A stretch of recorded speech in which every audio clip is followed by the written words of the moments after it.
Okay, guys, I have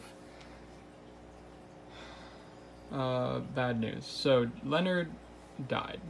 He's right behind that piece of wood. Leonard is my male Crested Gecko that I have in with Darwin. And a couple, I want to say like 4 days ago, he started shedding. Like, I could tell that he was in shed. He was down here and he was completely opaque. And then, like, the next day, like, I went to sleep. The next day, he was still completely, like, opaque. And then throughout the day, he started shedding. But again, by the end of the day, he was still shedding. And then the next day, he was, like, the skin was kind of off of him, but it was still on him. So I kind of helped him. And I don't know where my timeline's going here. But anyway, I helped him a bit. And then he was still down there like another 12 hours later or something along those lines. So I helped him get the shed off his head, and then I put him up there, and he was like normal colored, like he would be, but then there was like a spot on his side that was really light colored for some reason. And then he crawled down here, and then I went to, he's been there ever since.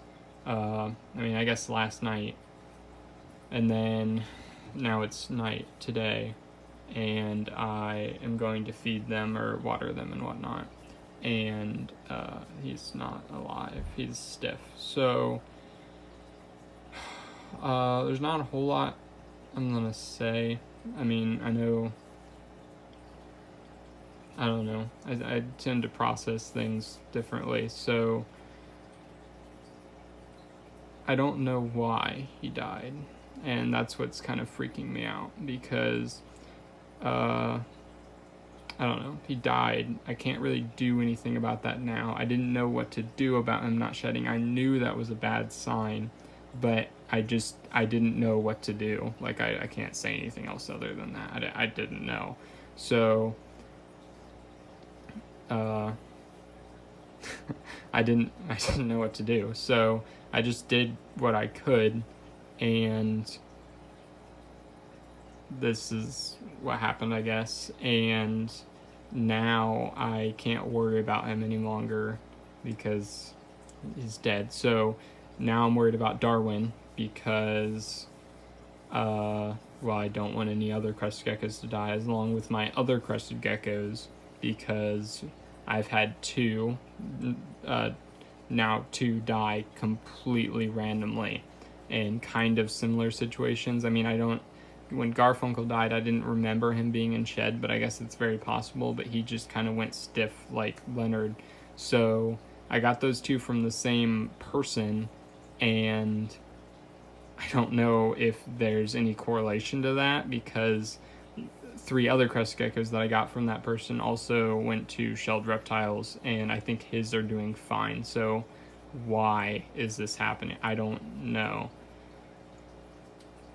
Like, as far as I know, he's been eating fine, doing everything, being active. He even mated with Darwin recently. So why he just, I don't know. And like I said, I can't do anything about him. He died, and I didn't expect that. I mean, there was part of me that was like, he shouldn't be shedding for this long. Like, something is wrong, and I know something's wrong. Like, I guess he could be dying, because it's just weird. And I don't know. I guess I have a vet. I'm not in contact with a vet, but I'm not one to like rush an animal into the vet, because I don't know. That just, I don't know. So yeah, that's what happened. Now I need to figure out what to do from here. And what that is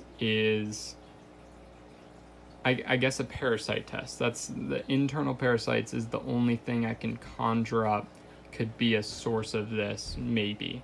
So I'm gonna get a kit, because like I said, I have a vet. I'm not like super in contact with the vet. So we contacted them about Richard, my bearded dragon, who I originally thought had internal parasites. No longer do I think that, because he grows quite a lot. I don't think he's completely healthy. I don't know what's wrong with him. because he doesn't eat as much as he should, but he has gained like a ton of weight since I've gotten him, so that doesn't exactly line up with having internal parasites. But anyway, I still want to do it. I still want him to have a test, like a fecal exam, before I bring him into my room out of quarantine. And I looked online, and I think I can get a test. Like I could get a test kit. I was scared that I'd be like, well, I have no idea what I'm looking for, but I think they sell them, that it's relatively simple to know what you're looking for, and there's like a video on it as well. So I'm gonna do that. I'm gonna order that, I guess, and then I'll like do fecal exams as everybody defecates. But I am extremely worried for Darwin because I have no idea what killed Leonard. I mean, one death is kind of a fluke, and then two is like, well, there's something wrong here. What's wrong? And I need to figure that out because, I mean, Darwin's here, and I am very fond of Darwin. Not that I wasn't very fond of Leonard, but I've had Darwin for a very long time at this point. And you might be thinking, well, like, I got him from somebody. I don't know how old Leonard was, but I'm pretty positive that he was younger because he grew quite a lot after I got him. So, I mean, he wasn't like a baby, but he wasn't an adult for sure. So he was young, way too young to die. So I don't know what that's about. And then I'm also worried about Teddy and Linus. So Linus is the last gecko that I have from buying that second group. Or, I mean, not second. I got Darwin, and then I got Teddy, and then I got the three males, and now I just have Linus. So that's very worrying for me. So that's what's happening. I'm gonna order that, and I'm gonna do that because that's the only thing I can think of. Because, like I said, when Garfunkel died, I've had Darwin and Teddy for such a long time, I can't think that I was doing anything wrong per se. I mean, okay, so stress could have been one thing. That would be, I mean, he's been in with Darwin for a while, but I mean, I just don't see that being it because they bred, and that's like, he has to want to do that, you know what I mean? So I would think that breeding behavior is a good behavior, and generally if something's willing to breed, then it's healthy. So absolutely no clue. I don't know, and as far as I know, I couldn't have done anything. So that's what's happening. I'm going to remove him from the enclosure and then just feed them, I guess, feed the three, and then get a test kit and figure that out. So sorry for the shake camera in my hand. Yeah. Rest in peace. Okay, so it's about a week later, and there's a couple things I would like to touch on, I guess. I'm really confused as to why he died. Now, you might be thinking, well, I mean, as you said, he shed all weird, that probably caused him to die. But, first of all, my geckos have never had any problem shedding before, like, whatsoever. So that's completely strange. Like, it's not like a lack of humidity or like something caused him. I think whatever caused him to shed weird also caused him to die, if that makes any sense. So I don't think, yeah, that's kind of what I think from that. And then I have no idea. Like I said, that doesn't make any sense that they bred and then he passed away. So like that just doesn't match up in my mind. That doesn't make any sense. And he had been eating. He didn't eat the last time I would have fed them because he was in that weird shedding state that lasted way too long. Like it can take like an hour to a couple of hours to, I mean, like a couple minutes to maybe like a couple of hours for them to shed. But generally you'll never see it because they'll do it like when you're asleep or when it's dark or something, and they'll do it super quick and you just won't even see it. I've caught it only a couple times, and I mean, for a little while I didn't think anything of it, but then I was like, this is going on for days. Like, he is messed up somehow, and he was very lethargic, not really moving. So it just didn't make any sense to me anyway. So now Darwin is doing fine. She's eating a ton. She is definitely pregnant, which is like this is an emotional roller coaster right now. I'm just gonna tell you, because first they breed and that's like great, and then he dies and it's like, what? And then now she's like, for sure she has eggs. She's super thick, and there she is, and she has eggs. So she's gonna lay them at some point. I haven't seen her dig, but like, she's big. So tomorrow is a weighing day, so I'll be weighing her, and I'm sure she'll seem quite large when I weigh her. But that's just crazy. Like, I'm really, like I said, if it was one gecko, like it was just Garfunkel, it was a fluke. But now that it's two, I'm like stressed. Like, I have no idea what's going on. So I contacted multiple vets at this point, and the first vet told me that if I wanted to do any type of fecal exam, then I need to bring in an animal and the feces, and then they both get an exam, and I'd have to schedule an appointment to do that. And yeah, or I'm not even sure if they're normally doing appointments. Like, I wasn't even sure if I was allowed to because of like everything that's happening with that type of thing. So logistically, that's impossible for me, okay? Because I would like to get checked like a lot of my animals, and like, first of all, that would be super expensive. Like, every single animal would be like, I don't even know, between a lot of money, but over $150, like, for sure. And then from that, like, it just keeps going up. So, like, again, logistically that'd be impossible, because I would have to do like a different vet visit for every single animal, and we live like an hour away from the vet, and I would have to make sure they defecate that day, which is like just not gonna happen. So like, a bunch of things just are struggling with that. So I guess I'm not really going to do things with some of the animals, because Darwin, like I said, she's eating super well. She's doing perfectly fine. So is Teddy. Linus has never really eaten real well, and I don't know. He's the one that I got with Leonard and Garfunkel, and when I think about it, they've all kind of been skinny. So he could have some type of issues, but I don't know exactly what they would be, because like I said, I put him in with Teddy, and I put Leonard in with Darwin, but then Darwin and Teddy don't show any of those issues, so I'm not really sure what that's about. And also, what I had said was that 3 of the geckos that I got with these geckos are with Shelled Reptiles. Now, Shelled Reptiles is another YouTuber who's really cool, and they are doing fine, according to him. So that's kind of strange, and generally he's the one I consult about this type of stuff. So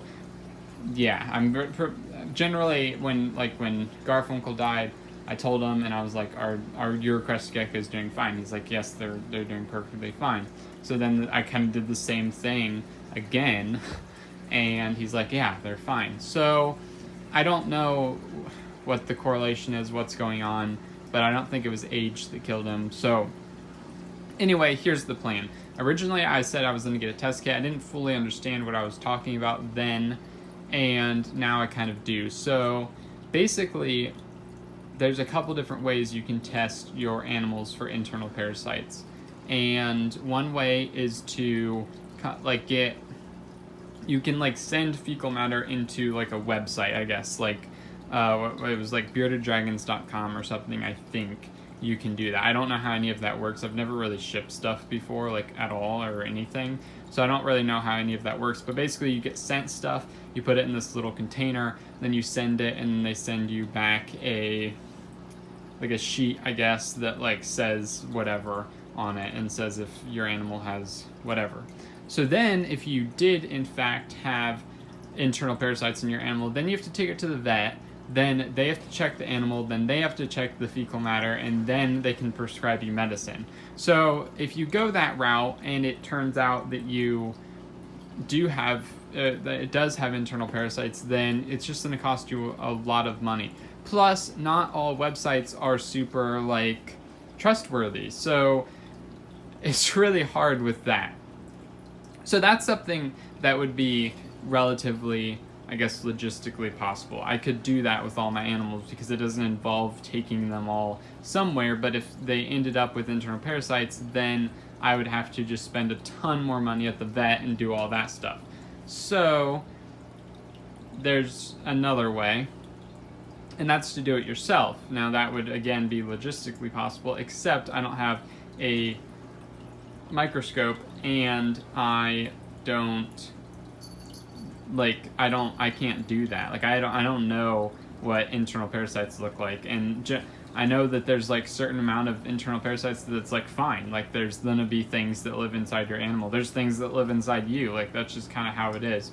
And then there's ones that are bad, and there's all that different stuff that I have no idea about. And I hope to be able to do that one day. I mean, part of me wants to become an exotic veterinarian, so I want to be able to do this at some point.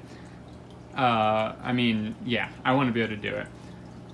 And I don't know how right now, and I don't trust myself. And again, most importantly, I don't have a microscope anyway, so basically you can buy a kit that you then use with a microscope, but I don't have one. So the other option is to bring it into a vet, bring your animal into a vet. And like I said, I contacted multiple vets. So I talked to the one that I took PD to, which is my Mississippi map turtle with shell rot, that I wasn't entirely satisfied with what they did, but whatever. I mean, it's an exotic animal vet. You're going to take what you can get with that type of thing.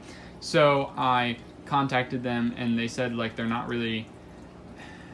like, I don't think they're, like, scheduling reptile appointments right now. So they kind of recommended me to another vet. They said I could come in, like, as an emergency type thing, but that would be just, like, impossible, and I'd have to wait forever. So anyway, they told me of another vet, and I contacted them, and it's basically the same thing. I have to bring in the animal and the fecal matter, get everything tested. I didn't ask how much it was, and I didn't ask, like, how to schedule. I didn't ask anything really, because that wasn't exactly the answer I was looking for, because like I said, that's just, I mean, it's the same distance away. It's logistically impossible for me to do that, which sucks, and it makes me really mad at myself, because I should have taken this into consideration before I got, like, 7 lizards or whatever. So I am going to do that with Richard, I think. So I'm going to schedule an appointment. If I put him in water, then I can get fecal matter like that day or whatever. So logistically, it'll be somewhat possible. And I'll take him in, and just then I can have peace of mind, and then I can bring him into my room, because really I just need something to, like... Originally, his fecal matter was really gross. It was smelly, which is normal for bearded dragons, except it, like, resembled what if you had internal parasites, and he was very skinny. Now he's grown a ton, and his poop looks, his feces looks completely normal. So I used Safeguard with him, which is like something to fight against internal parasites with him, and I think that might have helped or something, but I can't really try that with the geckos, and I'd be scared to try that with the geckos because they're so small. Like, the amount that I gave Richard was, like, super minute, and the geckos, I wouldn't even be able to measure the amount that I would be giving them, even though the stuff is, like, really not very bad. Like, from research on the fenbendazole, it takes a lot to kill an animal, and even still, like, you could, like, feed the animal the stuff and it would be fine. At least that's the impression that I got. So that's kind of the plan now. I'm going to test Richard because, like I said, Richard's been in quarantine, and I want to be able to get him in my room because he hasn't really been eating, and I think the reason is because he's in a colder room. but I mean, he has heat and everything. I don't know. This is a subject for a different video, but for today, the main news is that Leonard passed away, which is terrible, and I hate that. So I buried him outside, and that's that. And also, Darwin is probably pregnant with fertilized eggs by Leonard, so that'll be super interesting, which extra freaks me out because that means that if she lays fertile eggs and I can't incubate them, then I'm just like mega screwed up. And yeah, that's what I'm stressed about right now. So that's lovely. I have a thing set up and it has vermiculite in it, but I put like way too much water in it, so I'm just letting it air out a little bit. But I have a temperature. The temperature I don't care about. The temperature is fine. The temperature is going to be fine. It just, in my room, the temperature can incubate these eggs, but the humidity not so much. The humidity is what scares me. So I have to make sure I get the humidity right, and hopefully I'll be able to do that. I think I can kind of close that a little bit more. I'm just going to set it back up here. So that's what's going on right now. Hope that you guys found this interesting. I hope this helps somebody. I don't know. Like down below if you want. Subscribe for better content than this. And let's see. Comment down below if you've had any similar what you think happened, and I don't know, any suggestions you have, anything that you think, go ahead and comment that down below.